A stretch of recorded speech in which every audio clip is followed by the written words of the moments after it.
StudyWise approaches academic support in two main ways. First of all, we run drop-in sessions for students where students come along and book a slot with a tutor on a first-come, first-served basis. They're 20 to 30 minutes long, and students can talk to a tutor from CAIPAS about any study issue they have.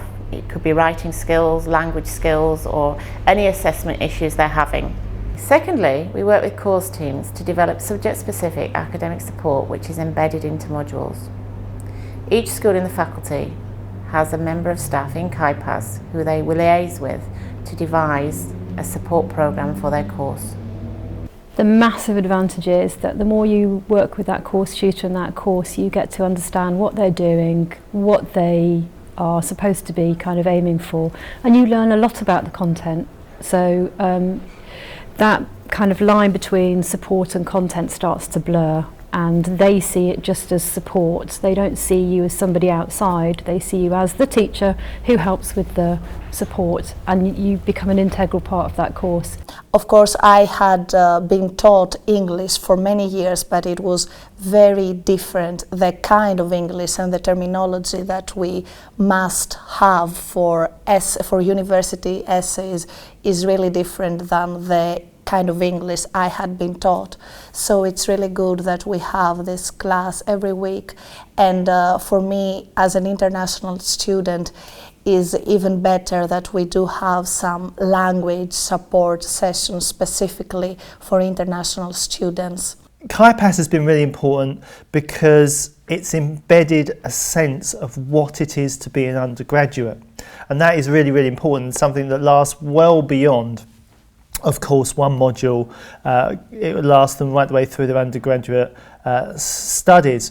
So what I think has been particularly interesting and hopefully effective about this project is that it's been a collaboration between the social work team and other areas within the university, the CAIPAS unit where I work, the library, and trying to work together to really understand what we're asking of first year students in terms of their assignments, try to break down what they need to do, look at the texts that they're working with, to get a better understanding of those things.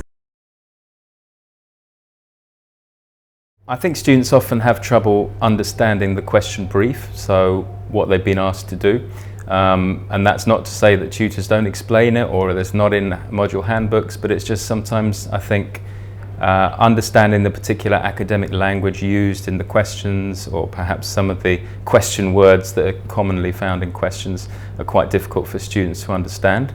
That I was feeling happy with my own work afterwards, because I had a set of eyes who was looking on everything and saying, okay, that's fine now, it's like much better, it makes much more sense now. So I was much more relieved just saying to myself, it's fine, another person has seen it, it's okay, so you don't have to stress about it as much as I had before.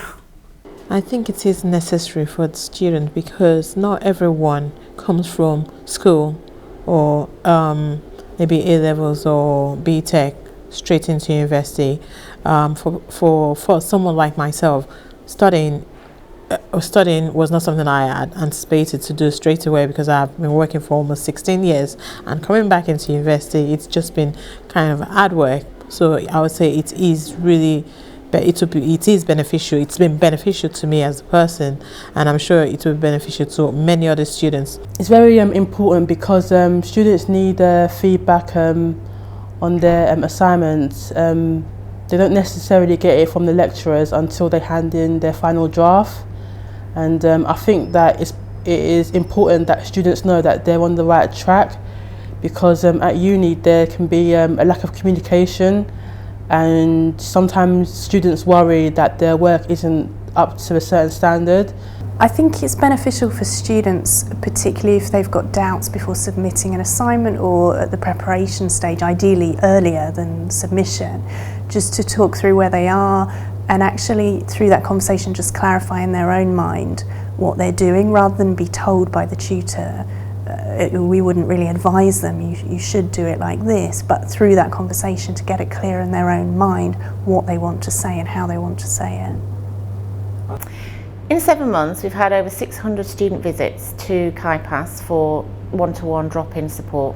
The reasons that the students have come to see us are varied, and this information, this feedback from the students on the problems that they're having in their study is invaluable, because we've been able to feed that back into the embedded support we also do with the course teams.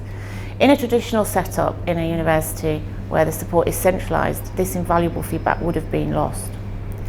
Regarding the embedded support, we've had some really good feedback from the course tutors we've been working closely with on the success of embedding the support in the modules. Some of the lecturers have commented how they've already changed their approach to teaching reading and writing skills in particular in other levels and in other modules. For the future, we'd really like to work with more course teams than we do already, and to embed support in other modules, in other levels. And we'd really like to do collaborative research on the success of embedded support, because this is a really under-researched area in teaching and learning in higher education.